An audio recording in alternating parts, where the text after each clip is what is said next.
Avec tout le respect du monde, les gars, vous voyez ce chasuble, hein, c'est la meilleure tenue de Casado. C'est son meilleur outfit. Il y a des humains, ils parlaient avec moi, ils débattaient, ils me disaient Casado, il laisse De Jong pour mort. Casado, il a joué comme un junkie de snowfall aujourd'hui. S'il restait sur la pelouse, on perdait le match. Dans la pure capacité à ressortir le ballon, il ne nous sert à rien du tout. Les gars, c'est De Jong qui nous sauve le match. Et bien sûr, l'expérience de neuf de Lewandowski. Mais franchement, les gars, première mi-temps, le match, c'était n'importe quoi. Juan Garcia, je lui en veux même pas. Parce que dans le pur aspect de la créativité offensive, ça devait passer par un homme. Et aujourd'hui, c'était Casper le fantôme. Il est insupportable, Dani Olmo, insupportable. Marcus Rashford aujourd'hui a encore été très complet. Notre attaquant le plus dangereux et de loin. 5 GA en 4 matchs. Il fait même le corner sur Ronald Araujo qui met une magnifique tête. Qui d'ailleurs a été très correct face à un promu. Eric Garcia, quant à lui, continue à être décisif. Important dans cette équipe, peu importe le poste où on le met. Et merci à lui tout simplement. En tout cas les gars, ce match nous a montré que Marc Casado, dans ce genre de match où les joueurs doivent dépasser en quelque sorte leur fonction pour porter le ballon, il ne sert à rien. Au même titre que Dani Olmo, les deux ils étaient pareils. Pedri devait tout faire en première mi-temps. Et pour moi la décision elle a été prise lorsqu'il a été sorti à la mi-temps pour De Jong. C'était Jorginho do Brasil. Et dites-moi ce que vous avez pensé de cette victoire difficile face à un promu quand même. Bao!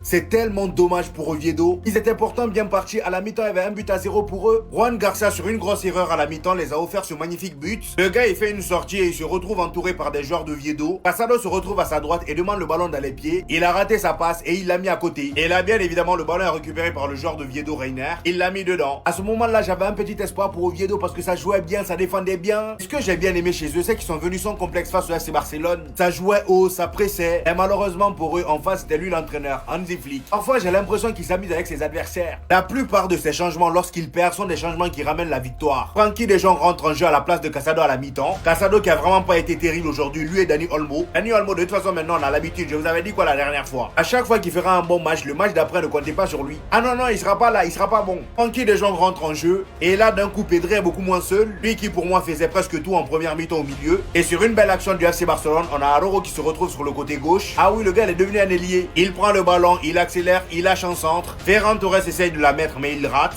Et c'est Eric Garcia qui vient pousser le ballon dedans. Égalisation, à partir de là je savais que c'était mort pour Oviedo. Robert Lewandowski rentre en jeu à la place de Rafinha. Et il marque un magnifique but de la tête sur une passe décisive de qui? De Jong. Deux joueurs qui rentrent en jeu et qui ramènent la victoire. Parfois j'ai envie de dire ce gars là c'est un sorcier, c'est pas possible. Je pensais pas que ce serait aussi compliqué, mais victoire à l'extérieur sur le terrain de Real Oviedo. On va commencer fort, Ronald Araujo a plus de buts que Rodrigo en Liga cette saison. Le seul but d'Oviedo vient d'une erreur de Johan Garcia, mais c'est pas grave, on t'en veut pas mon frérot. Vu comment t'es fort, une erreur ça arrive à tout le monde, personne n'est parfait.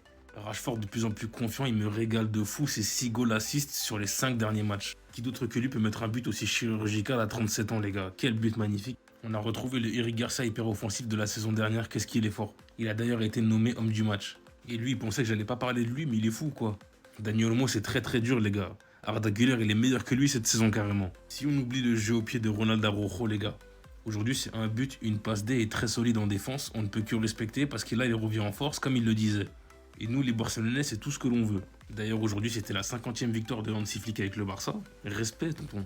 Casado, désolé de t'as joué que une mi-temps, mais tu peux pas rivaliser avec Frenkie de Jong. Il a joué la deuxième mi-temps, ça n'avait rien à voir. On a bien vu que Pedri était soulagé quand De Jong il était rentré. Que ça combinait beaucoup mieux avec lui. Je suis désolé les gars, mais c'est un but d'ordure, c'est un but de raclure, c'est un but de chien de la casse, de tout ce que vous voulez. Et écoutez les fans, ils savent très bien. C'est lui.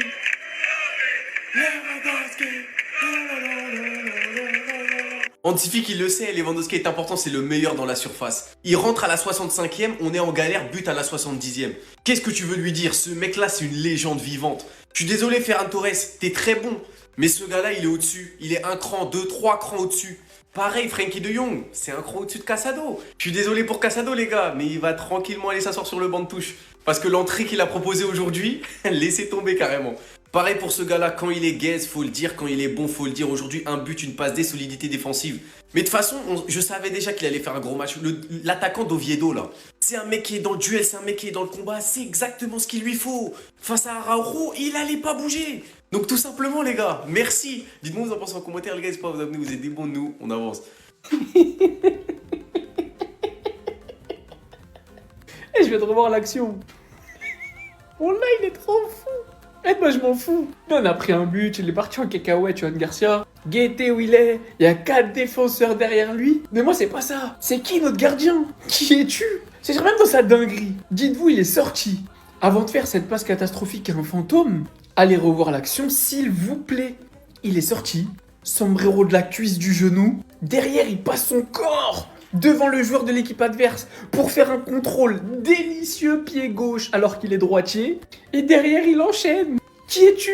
Et le pire dans tout ça. Non, parce que bon, sa dinguerie, voilà, sa dinguerie, c'est une dinguerie. Il fait une passe à Casper, l'attaquant la récupère, tire et but. Il aurait dû faire une Karius ce soir. S'effondrer. Le mec, il a fait une dinguerie. Il permet à Oviedo d'ouvrir le score dans un match qui était déjà bien compliqué, bien verrouillé, où on avait du mal. Et en plus de te faire une sortie digne d'un attaquant, et on peut dire au FC Barcelone qu'on a un goal, un gardien de but plus technique que des attaquants d'équipe adverse, que des ailiers d'équipe adverse. On l'a vu avec son petit extérieur le dernier match, et aujourd'hui avec sa sortie. Derrière, il sort quand même un match de patron. Tous les arrêts décisifs. Dans la fin du match, il les a fait comme si de rien n'était. C'est un malade. Voilà les gars, je vous le répète, on l'a payé 25 millions. Non, dans le football d'aujourd'hui, on a payé ce gardien 25 millions. Non, juste réalisé. Voilà, gingembre. Les gars, qu'est-ce qu'il ne sait pas faire? Qu'est-ce qu'il ne sait pas faire? On a douté de Flick l'année dernière quand il a dit qu'il voulait le garder durant le mercato hivernal. Et regardez juste la deuxième partie de saison d'Eric Garcia la saison dernière. Flick a encore une fois réussi à faire tourner des vestes. Lui qui devait remplacer Koundé et qui s'est même montré décisif durant nos matchs importants. En demi-finale face à l'Inter, le dernier Classico face à Madrid. Il est devenu un vrai couteau suisse, il peut jouer partout. Latéral droit pour opposer Koundé. Là, c'est plus pour l'opposer, il est réellement en concurrence avec lui. Défenseur central, il peut jouer à côté de Pedri au milieu de terrain. Et ce soir, il a joué défenseur gauche parce que Flick a très bien vu que Gérard Martin galérait sur son côté. Et lorsqu'il a été placé à gauche, on a très bien vu la différence. En plus de ça, ce soir, il est buteur sur un débordement de Araujo. Plus le temps passe, plus il se monte important dans le vestiaire. Plus le temps passe, plus il gagne la confiance des supporters et du coach. La meilleure chose qui ait pu arriver à Eric Garcia, c'est de partir à Gérone. Parce que depuis ça, c'est un homme nouveau. Un joueur archi régulier, polyvalent, même par moments décisif. Que ce soit par le but ou la passe. Très bonne qualité de passe, un très bon jeu aérien. Franchement, Flick, on peut que t'applaudir pour cette vision que tu as eue, qu'aucun supporter du Barça avait. Enfin bref, sinon vous les gars, vous en pensez quoi? Ramenez-vous sur Snapper, on s'ennuie.